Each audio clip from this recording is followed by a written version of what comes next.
हैं आपका एग्जाम की दृष्टि से मोस्ट वीवीआई क्वेश्चन है। किसान और जमींदार और राज्य, यहाँ से आपका क्वेश्चन पूछा जाता है एग्जाम में और देखने को यहाँ से ही मिलता होगा। बात तो सही है।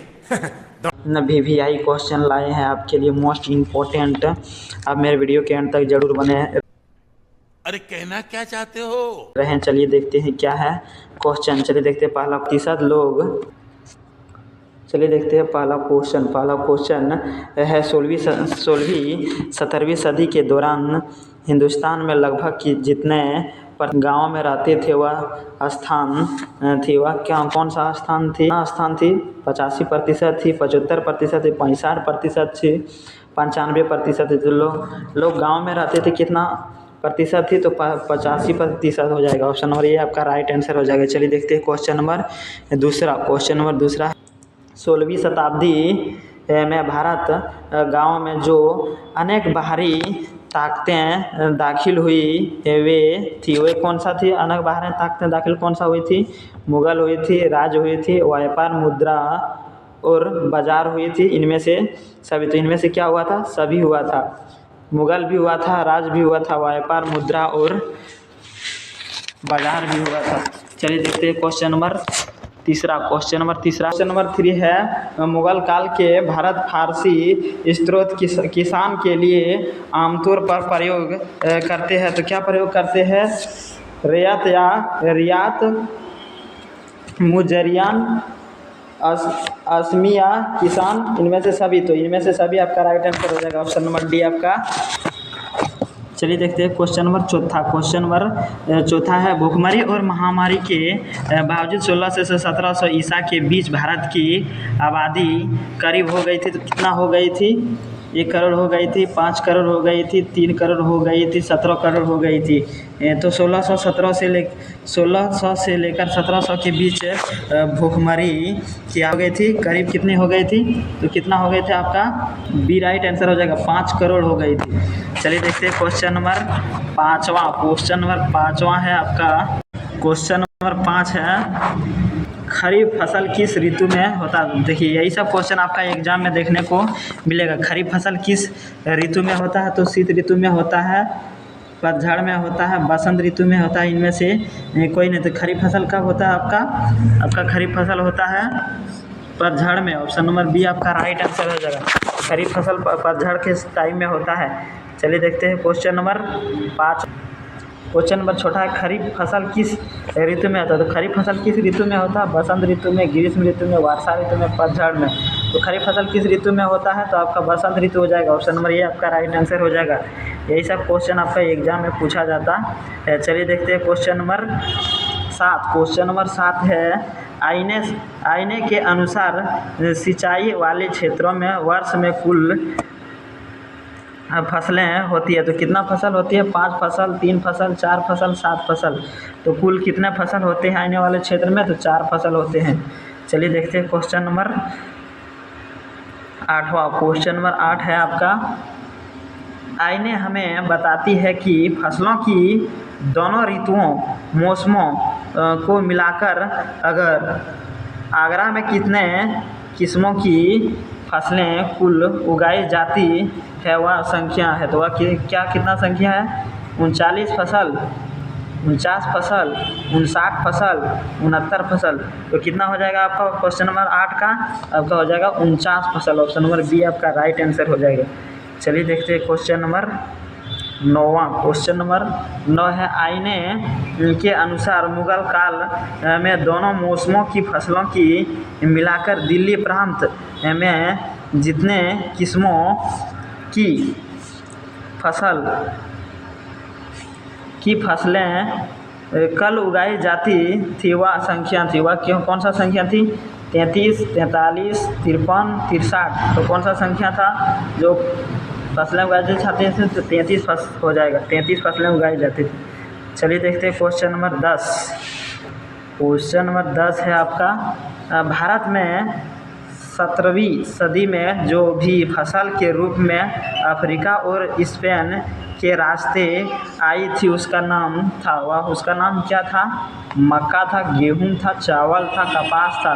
तो उसका नाम क्या था आपका? उसका नाम था चावल। ऑप्शन नंबर सी आपका राइट आंसर हो जाएगा, जो 17वीं शताब्दी में आया था। चलिए देखते हैं question number 11। Question number 11 next question है आपके सामने। नेक्स्ट क्वेश्चन है, आईने ये अकबरी कितने भागों में बांटा गया है? आईने एक अकबरी कितने भागों में बांटा गया है? तो 2 भागों में बांटा गया, 5 भागों में बांटा गया, 6 भागों में, 4 भागों में। तो कितने भागों में बांटा गया आपका? 6 भागों में बांटा गया। ऑप्शन नंबर सी आपका राइट आंसर हो जाएगा। चलिए देखते हैं क्वेश्चन नंबर 12। क्वेश्चन नंबर 12 है, अकबर के शासनकाल में अकबर के शासनकाल में भूमि का वर्गीकरण किस प्रकार का था? तो किस प्रकार का था?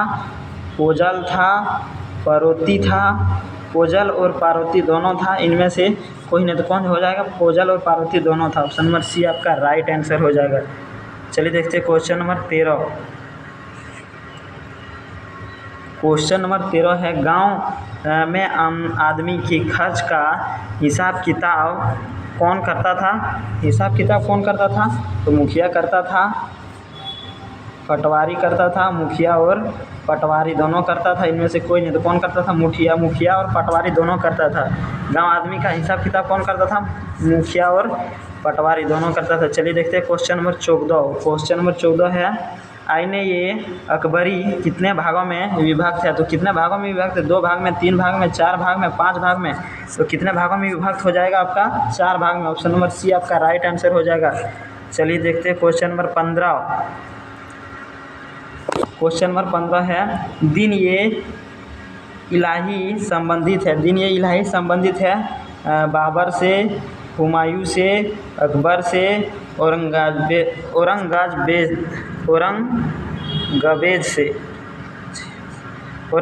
से। तो क्या हो जाएगा आपका राइट आंसर? औरंगजेब से। ऑप्शन नंबर डी आपका राइट आंसर हो जाएगा। चलिए देखते हैं क्वेश्चन नंबर 16। आपको वीडियो अच्छा लग रहा है तो चैनल को सब्सक्राइब जरूर करके वीडियो को लाइक जरूर करें। चलिए देखते हैं क्वेश्चन नंबर 16। क्वेश्चन नंबर 16 है, 16वीं सदी में भारतीय गाँव में जो अनेक बाहरी ताकतें दाखिल हुई थी वे क्या थी? 16वीं शताब्दी में भारतीय गाँव में जो अनेक बाहरी ताकतें दाखिल हुई थी वो क्या थी? मुगल राज थी, व्यापार था, मुद्रा और बाजार था, इनमें से सभी। तो इनमें से सभी था। ऑप्शन नंबर डी आपका राइट आंसर हो जाएगा। क्वेश्चन नंबर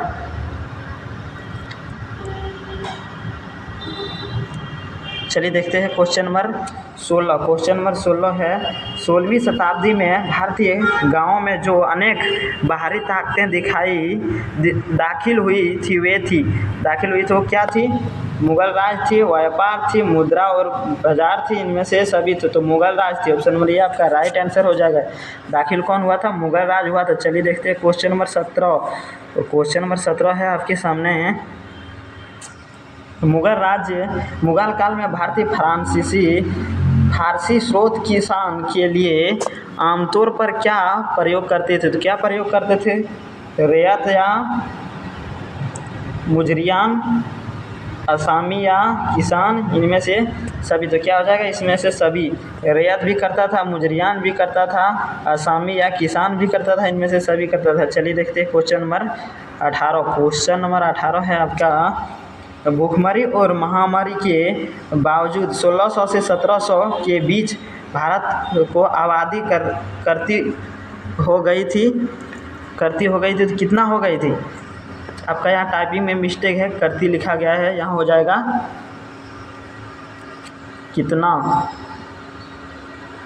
कितना हो गई थी? तो कितना आबादी हुई थी? 1 करोड़ हो गई थी, 5 करोड़ हो गई थी, 3 करोड़ हो गई थी, 7 करोड़ हो गई थी। कितना हुई थी? ये रिपीटेड क्वेश्चन है, आपने पहले इसको पढ़ा था, वही क्वेश्चन थोड़ा सा घुमा के यहाँ पूछ दिया है और वहाँ शॉर्ट में पूछा था। तो क्या हो जाएगा आपका यहाँ राइट आंसर? आप पहले भी पढ़ा है, हमसे पहले मारने की कोशिश कीजिए। तो क्या हो जाएगा? 5 करोड़ थी। कितना थी? 5 करोड़। ऑप्शन नंबर बी आपका राइट आंसर हो जाएगा। चलिए देखते हैं क्वेश्चन नंबर 19। और क्वेश्चन नंबर 19 है, किस ग्रंथ में बाबर से लेकर अकबर के काल तक का इतिहास मिलाता है? तो कौन सा बाबर था? तो बाबरनामा था, अकबरनामा था, जहांगीरनामा था, इनमें से सभी तो कौन हो जाएगा आपका बाबरनामा। ऑप्शन नंबर ए आपका राइट आंसर हो जाएगा। और यह 20वां क्वेश्चन है और यह आपका अंतिम क्वेश्चन है। अभी तक आप मेरे चैनल पर नए हो तो चैनल को सब्सक्राइब जरूर कर लें और वीडियो को लाइक जरूर कर लें। चलिए देखते हैं क्या है पहला क्वेश्चन। और इस तरह का क्वेश्चन और आपके सामने लेके आएंगे मोस्ट VVI इंपॉर्टेंट क्वेश्चन आपका एग्जाम की दृष्टि से।